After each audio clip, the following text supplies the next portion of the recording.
Hello everyone. आज हम exercise 5.2 के क्वेश्चन नंबर 15 से क्वेश्चन नंबर 20 तक सॉल्व करेंगे। Let's start.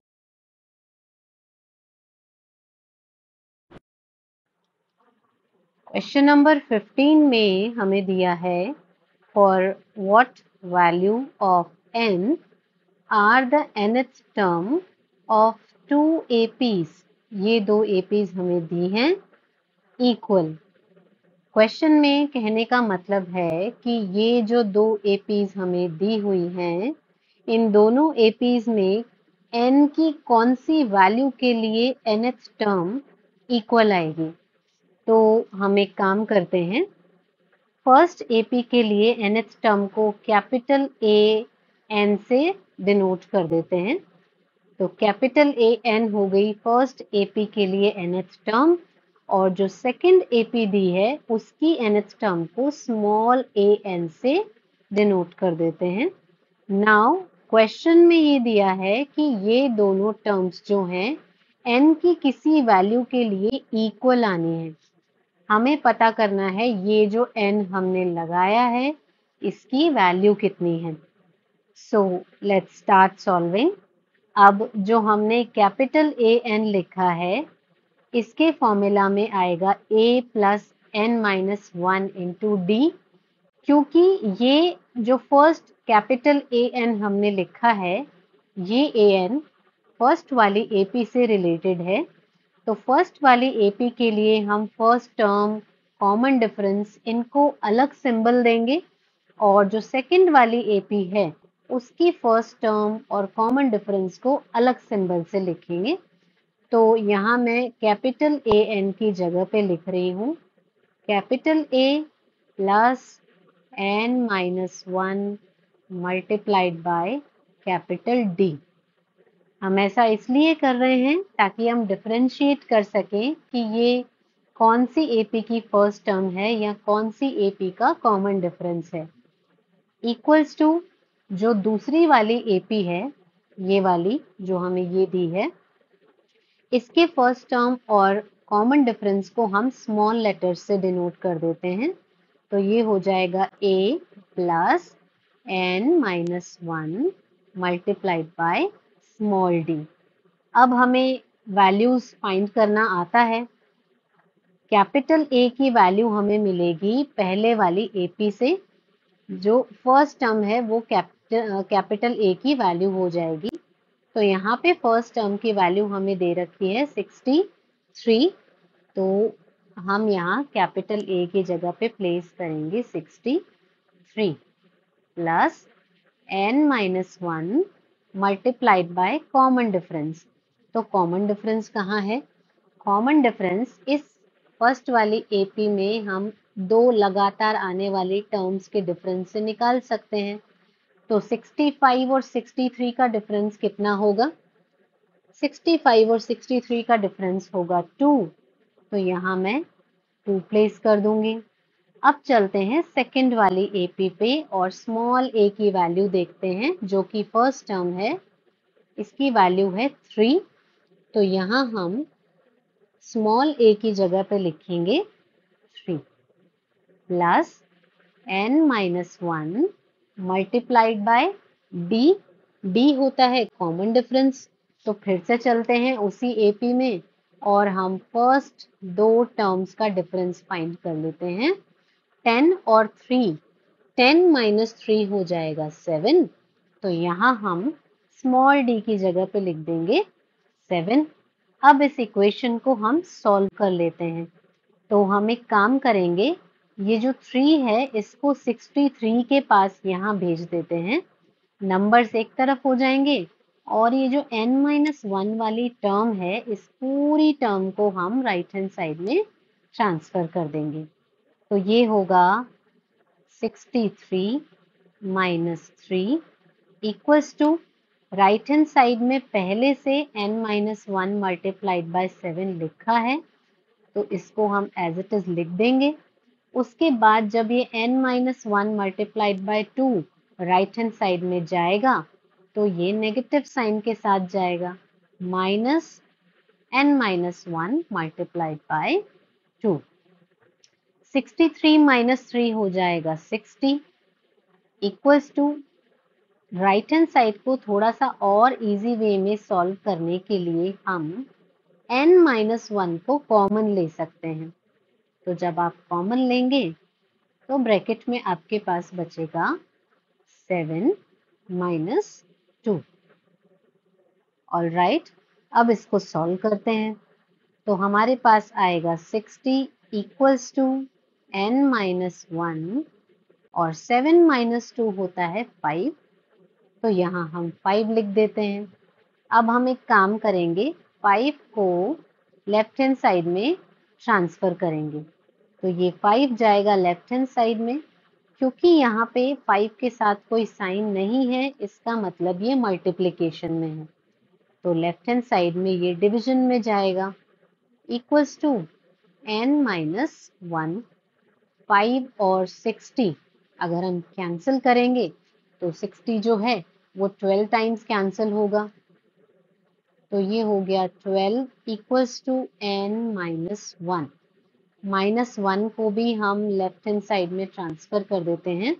तो ये प्लस 1 बन जाएगा और हमारे पास आएगा 12 प्लस 1 इक्वल्स टू n। तो 12 प्लस 1 हो गया 13 और n की वैल्यू आ गई 13। इसका मतलब जो दो एपीज हमें दी हुई थी उनकी 30th टर्म जो है 13th टर्म वो इक्वल चलेगी। क्वेश्चन क्या था? For what value of n you will find nth term equal. तो हमारा आंसर हो जाएगा n should be equals to 13। That's it.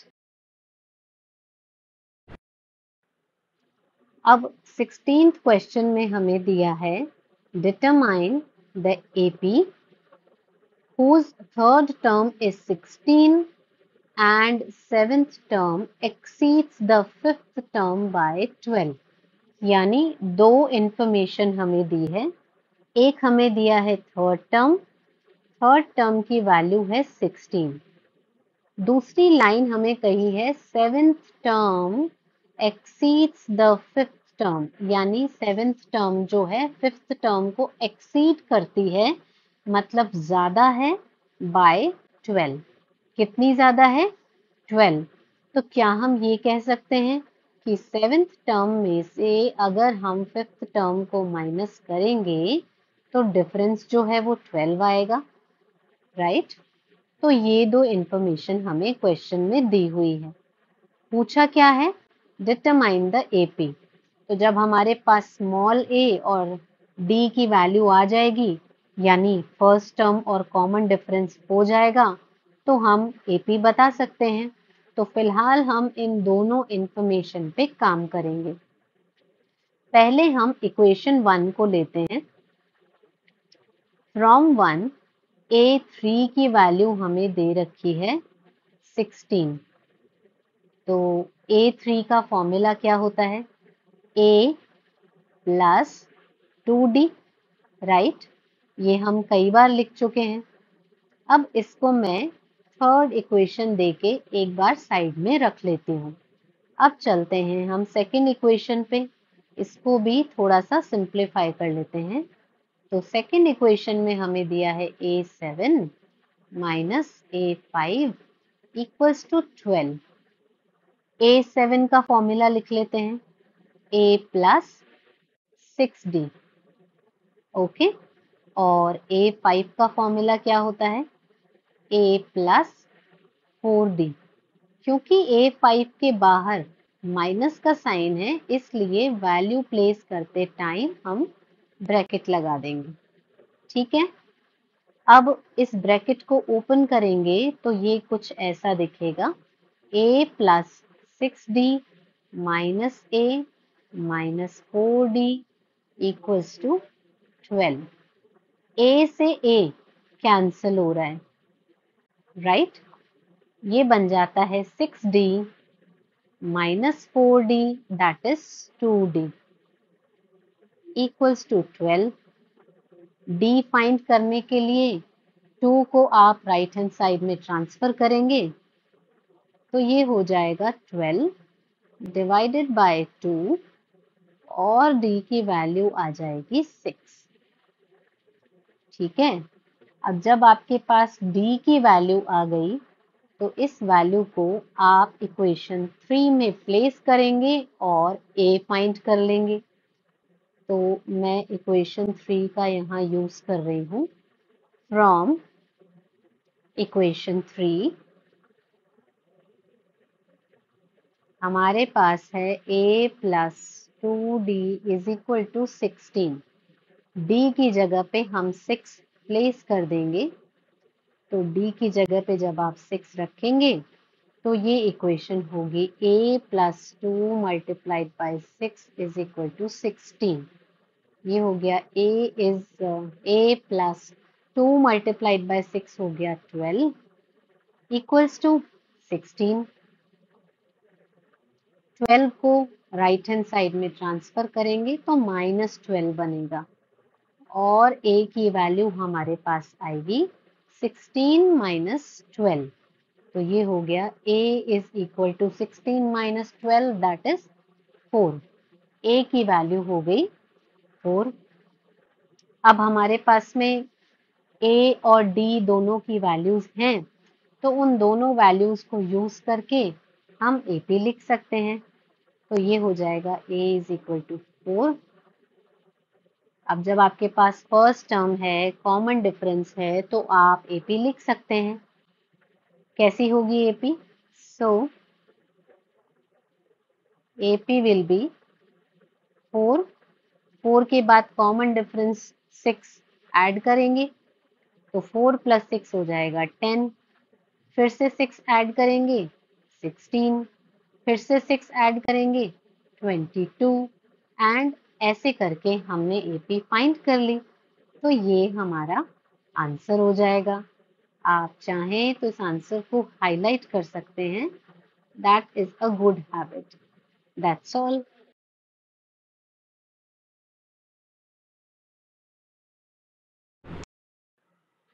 Question number 17 देखते हैं। Find the 20th term from the last term of the AP। AP दी है हमें इस तरीके से। क्वेश्चन का मतलब क्या है? क्वेश्चन का मतलब है आपको लास्ट से काउंट करना स्टार्ट करना है। जैसे ये 1, फिर इसके बाद की टर्म 2, फिर 3, ऐसे करके आपको 20th टर्म फाइंड करनी है लास्ट से। ओके, तो इसके लिए हम क्या करेंगे? हमने ये सीखा है कि किसी भी AP के स्टार्टिंग से 20th टर्म कैसे फाइंड करी जाती है। अब यही चीज आपको लास्ट से पूछ ली जाए तो आप क्या करेंगे? जो भी AP आपको दी हुई है उसको उल्टा लिख लेंगे, यानी लास्ट वाली टर्म से लिखना स्टार्ट करेंगे। अब इस AP में फर्स्ट टर्म 3 है और कॉमन डिफरेंस आप देख सकते हैं। पहली टर्म में 5 ऐड करने से 8 आ रहा है, फिर 5 ऐड करने से 13 आ रहा है। इसका मतलब A की वैल्यू चल रही है यहाँ पे 3 और D की वैल्यू चल रही है 5। 8 माइनस 3 दैट इज 5। अब क्योंकि हमें लास्ट से 20th टर्म पूछी है, इसलिए जो भी AP हमें दी हुई है इसको लास्ट से लिखना स्टार्ट करते हैं। ऐसे पहले हम लिखेंगे 253। इससे पहले क्या आया होगा?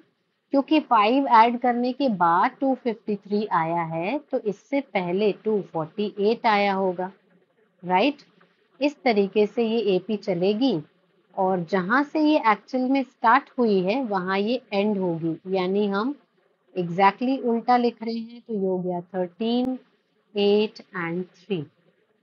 अब हमसे पूछा था लास्ट टर्म से हमें 20th टर्म फाइंड करनी है, तो हम इस AP में स्टार्टिंग से अगर 20th टर्म बता देंगे तो वो इस क्वेश्चन का आंसर हो जाएगा। तो हम कैलकुलेशन के लिए इस वाली AP को कंसिडर करेंगे। अब यहाँ पे स्मॉल a की वैल्यू चल रही है 253, यानी ये हो गई फर्स्ट टर्म। और कॉमन डिफरेंस कितना है? कॉमन डिफरेंस के लिए हम दो लगातार आने वाली टर्म्स का डिफरेंस देखते हैं। 248 में से जब आप 253 माइनस करेंगे तो आपके पास -5 आएगा। ये हमारा कॉमन डिफरेंस हो जाएगा। अब आपसे पूछी जा रही है 20th टर्म, तो आप nth टर्म का फॉर्मूला लिख लो, a + n - 1 multiplied by d। अब n की वैल्यू हम रखेंगे 20, क्योंकि हमसे 20th टर्म पूछी है। a की वैल्यू है 253 और n हमारे पास है 20 - 1 मल्टीप्लाइड बाय d, तो d की वैल्यू है -5। इसको सॉल्व कर लेते हैं, तो ये हो जाएगा a20 = 253 एंड 20 - 1 होता है 19, तो ये हो जाएगा +19 मल्टीप्लाइड बाय -5। अब इसको सॉल्व करें, तो ये बन जाएगा a20 = 253 प्लस 19 - 5 कितना होता है? 19 - 5 होता है 95, तो ये हो जाएगा a20 = 253 - 95। ये बन गया a20 = 253 - 95, तो ये बनेगा 8 एंड 5 एंड 1।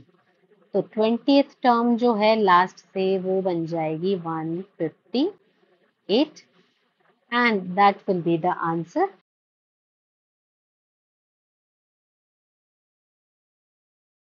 क्वेश्चन नंबर 18 में हमें दिया है the sum of 4th and 8th term of an AP is 24। तो पहले इस इंफॉर्मेशन को लिख लेते हैं। 4th टर्म और 8th टर्म का सम दे रखा है, इसका मतलब A4 और A8 हमें दे रखा है 24। इसको थोड़ा सा सिंप्लीफाई कर लेते हैं, तो A4 होता है A + 3D और A8 होता है A + 7D = 24। और सिंप्लीफाई करें, A और A हो जाएगा 2A और 3D और 7D दे देगा हमें, 3D + 7D होता है 10D, तो ये हो जाएगा 10D = 24। और सिंप्लीफाई किया जा सकता है इसको, यहाँ लेफ्ट हैंड साइड में 2 कॉमन आ रहा है, तो जब आप 2 कॉमन लेंगे अंदर आएगा A + 5D। A + 5D = 24। इस 2 को राइट हैंड साइड में ट्रांसफर कर देते हैं, तो 2 यहाँ पे मल्टीप्लाई में है, तो ये अगर राइट हैंड साइड में जाएगा तो डिवीजन में आएगा, तो ये बन जाएगा A + 5D = 24 divided by 2। Cancel करें तो 24 2 से कैंसिल होगा 12 टाइम्स, और फाइनल इक्वेशन जो सिंप्लीफाइड फॉर्म है वो बन जाएगी A + 5D = 12। ये हो गई फर्स्ट इक्वेशन। ओके, अब सेकंड इक्वेशन के लिए इस क्वेश्चन की सेकंड लाइन पढ़ते हैं। The sum of 6th and 10th term is 44। तो इस बार हमें 6th और 10th टर्म का सम दिया है, तो A6 और A10 का सम दिया है, दैट इज 44। A6 का फॉर्मूला होता है A + 5D, तो यहाँ हम लिख लेंगे A + 5D। और A10 होता है A + 9D = 44, यहाँ भी हम वैसे ही सॉल्व करेंगे। a और a ऐड होके बनेगा 2a और 5d और 9d ऐड होके बनेंगे 14d इक्वल्स टू 44। तो ये हो जाएगा 2a plus 14d equals to 44। अब इसमें 2 कॉमन आ रहा है, अंदर आएगा a plus 7d equals to 44 हो जाएगा एज इट इज। अब 2 को ट्रांसफर करें जैसे पहले किया था, तो ये हो जाएगा a plus 7d equals to 44 divided by 2। तो हम डायरेक्टली लिख लेते हैं 22 आएगा। ये हो गई सेकेंड इक्वेशन। अब हम फर्स्ट और सेकेंड इक्वेशन में एलिमिनेशन मेथड का यूज करके a और d की वैल्यू फाइंड कर सकते हैं। तो यहाँ मैं इक्वेशन फर्स्ट को इक्वेशन 2 के साथ लिख लेती हूँ, पिक्चर थोड़ी सी क्लियर हो जाएगी। तो ये होगा a plus 5d equals to 12। a plus 5d equals to 12।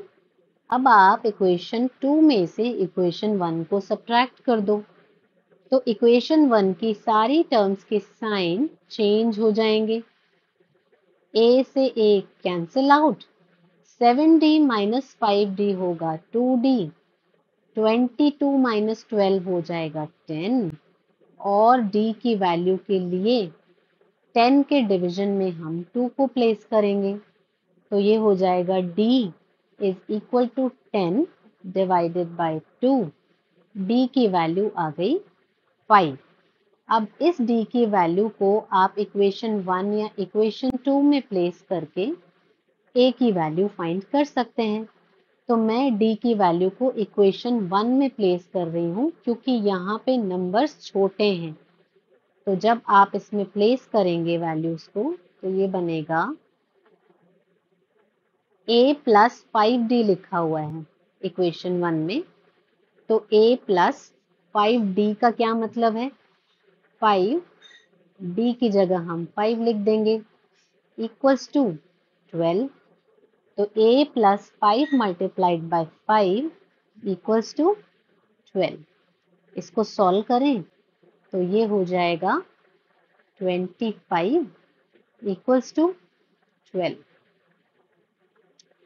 25 को राइट हैंड साइड में अगर आप ट्रांसफर करेंगे तो ये बनेगा -25।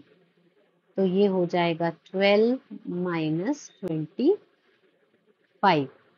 a की वैल्यू कितनी आई, 12 माइनस 25 जब हम करेंगे तो हमारे पास a की वैल्यू आएगी -13। तो अब हमारे पास में d भी है और a भी है।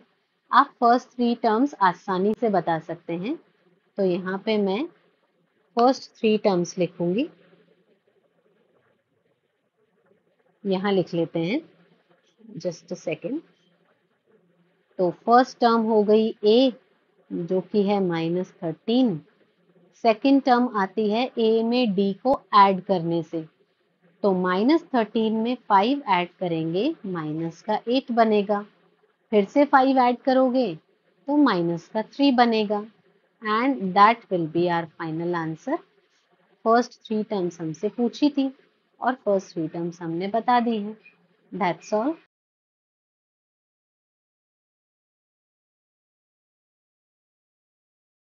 क्वेश्चन नंबर 19 में हमें कहा है Subbarao started work in 1995 at an annual salary of rupees 5,000 and received an increment of rupees 200 each year.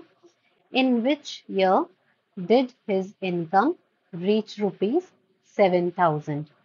अब इस क्वेश्चन में कहा है कि 1995 में सुब्बाराव ने जॉब स्टार्ट करी और उनकी जो सैलरी थी वो रुपीस 5,000 थी।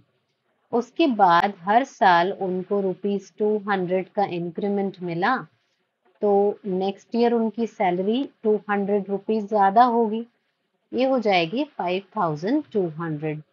उसके नेक्स्ट ईयर फिर से 200 बढ़े और सैलरी हो गई 5400, और ऐसे करते करते उनकी सैलरी बढ़ते बढ़ते 7000 हो गई। हमें बताना है कि ये 7000 कौन से ईयर में हुई है।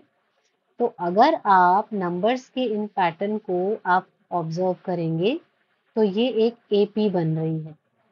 इस एपी की फर्स्ट टर्म जो है वो 5000 है, और जो कॉमन डिफरेंस चल रहा है वो 200 का चल रहा है। हर टर्म अपने पिछली टर्म से 200 ज्यादा है। अगर हम इस एपी की फर्स्ट टर्म 5000 कंसिडर कर रहे हैं, तो 7000 जो है इस एपी में किसी nth नंबर पे आएगा, और हमें वो nth नंबर नहीं पता, इसलिए हम nth टर्म को 7000 लेट कर लेते हैं। an का फॉर्मूला हमें पता है, a plus n minus 1 multiplied by d equals to 7000। अब a की वैल्यू हमारे पास है 5000, तो a की जगह हम रखेंगे 5000, और d की वैल्यू हमें रखनी है, तो d की वैल्यू हमारे पास है 200। तो यहाँ हम यहाँ हम रखेंगे d की जगह पे 200 इक्वल्स टू 7000। अब 5000 को राइट हैंड साइड में ट्रांसफर करेंगे, तो ये बनेगा n minus 1 multiplied by 200 equals to 7000। 5000 दूसरी तरफ जाके बनेगा माइनस 5000। तो आपके पास इक्वेशन आ गई n minus 1 multiplied by 200। 7000 minus 5000 होता है 2000। n माइनस 1 की वैल्यू हो जाएगी 2000, और ये 200 को राइट हैंड साइड में ट्रांसफर करेंगे, तो ये यहाँ मल्टीप्लिकेशन में है, इसलिए डिवीजन में आएगा। 0 से 0 कैंसिल और 2 से 20 कैंसिल हुआ 10 टाइम्स। n माइनस 1 की वैल्यू आ गई 10। n की वैल्यू फाइंड करने के लिए माइनस 1 को ट्रांसफर करें राइट हैंड साइड में, तो ये प्लस 1 बनेगा। n की वैल्यू आ जाएगी 11। अब ये जो n की वैल्यू हमारे पास में आई है, ये क्या इंडिकेट करती है? अगर एपी में फर्स्ट टर्म 5000 चल रही है, तो 11वें नंबर पे 7000 आने वाला है। अब क्वेश्चन में पूछा है विच ईयर, इसका मतलब अगर आपने 95 से स्टार्ट किया है, तो अगर ये फर्स्ट ईयर चल रहा है जॉब का, तो जॉब का जो 11वां साल होगा, 11वें साल में सुब्बा राव की सैलरी 7000 हो जाएगी। तो 95 से अगर हमें 11th ईयर देखना है, तो हमें 10 ऐड करना पड़ेगा, क्योंकि 95 फर्स्ट ईयर है। फिर सेकंड ईयर के लिए हमने 1 ऐड करके 96 बनाया। फिर थर्ड ईयर के लिए हमने 2 ऐड करके 97 बनाया। ऐसे ही अगर आपको 11th ईयर फाइंड करना है, तो आपको 95 में 10 ऐड करना पड़ेगा। तो हमारा जो ईयर होगा वो होगा 1995 प्लस 10 इक्वल्स टू 2005। यानी सुब्बा राव की जो सैलरी है वो 2005 में 7000 हो जाएगी। That's all.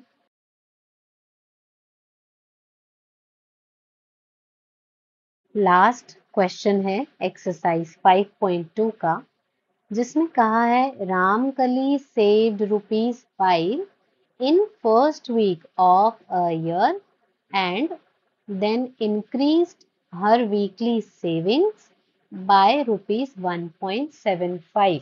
यानी रामकली ने ₹5 से सेविंग स्टार्ट करी थी। फर्स्ट वीक में उसने ₹5 सेव किए, उसके बाद हर वीक उन्होंने ₹1.75 का इंक्रीमेंट किया, यानी बढ़ाते गए।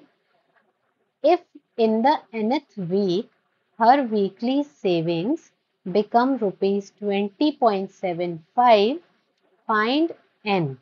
ओके, तो फर्स्ट जो वीक था, फर्स्ट वीक में सेविंग थी ₹5, फिर सेकेंड वीक में 1.75 रुपीज बढ़ा दिए गए, तो इस बार सेविंग होगी 6.75। 5 में 6.75 कैसे आएगा? 5 में 1.75 को ऐड करने थे।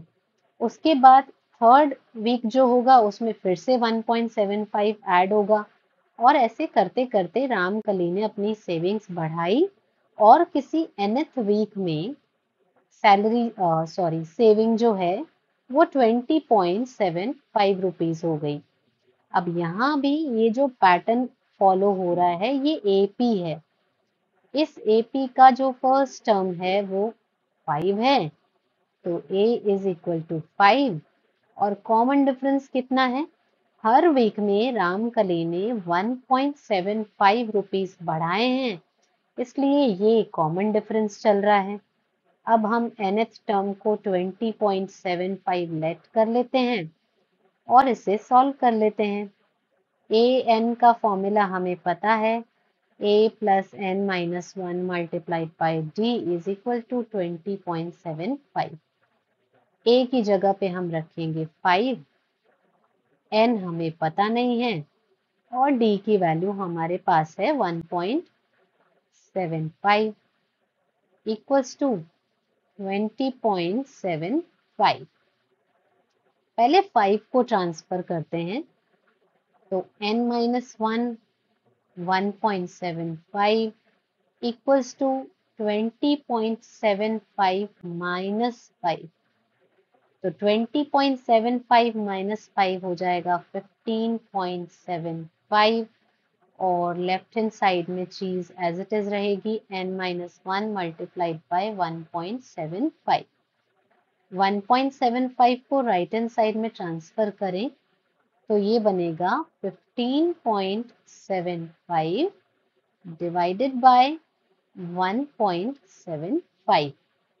अब पॉइंट से पॉइंट कैंसिल किया जा सकता है, और इन दोनों नंबर्स को हम 25 की टेबल से कैंसिल आउट कर देते हैं। तो ये हो गया 7 टाइम्स 25 की टेबल से, और ये हो गया 63 टाइम्स। 7 से 63 को कैंसिल करेंगे 9 टाइम्स, तो n माइनस 1 की वैल्यू आ गई 9। अब -1 को आप राइट हैंड साइड में ट्रांसफर करेंगे तो वो +1 हो जाएगा, और n की वैल्यू आ जाएगी 10। ये हमारा आंसर हो जाएगा, क्योंकि क्वेश्चन में पूछा यही है, find the value of n। That's all. Please मेरे चैनल को सब्सक्राइब कीजिए ताकि आपको आने वाले वीडियोस के नोटिफिकेशन मिलते रहें। बेल आइकन को प्रेस कीजिए। अगर आपके कुछ डाउट्स हैं तो आप मुझे कमेंट सेक्शन में पूछ सकते हैं। इसके अलावा इस वीडियो को उन लोगों के साथ में शेयर कीजिए जिन्हें इसकी ज़रूरत है। Thank you so much for watching.